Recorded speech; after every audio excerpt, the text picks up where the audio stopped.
Maintenant, je vais vous parler des éléments inutiles. Lorsqu'on conçoit notre pièce, ça se pourrait, par exemple, qu'on ait créé des plans, qu'on ait créé un esquisse que finalement, ils ne nous servent pas. Ici, dans mon exemple, j'ai un plan et un esquisse que je n'ai pas utilisé, en fait, pour faire une surface supplémentaire. Le plan n'a pas servi pour dessiner une esquisse. Il n'a servi à rien. C'est terminé. Et l'esquisse aussi, elle n'a servi à rien. Alors, ce qu'on fait, lorsqu'on termine notre fichier, parce que ça se peut aussi qu'on ait créé des paramètres qui ont servi à rien, on fait Outils, supprimer les éléments inutiles. Je clique dessus.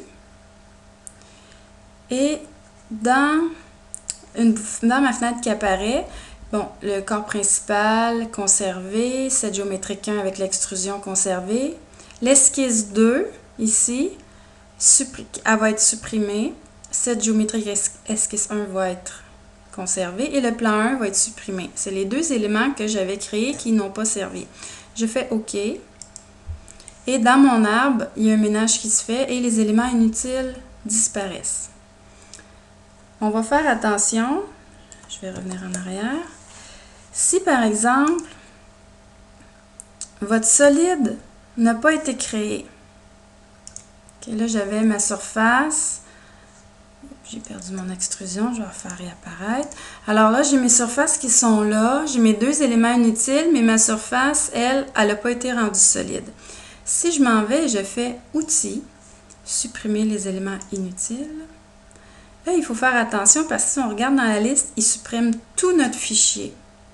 Alors, même la surface qu'on voudrait garder et l'esquisse 1 qui a servi à faire notre extrusion, il va vouloir les supprimer. Donc, on fait Annule dans ce temps-là. Il ne faut pas paniquer. On annule. C'est parce que la surface n'a pas servi à générer un élément solide. À ce moment-là, il va vouloir supprimer le fichier en entier.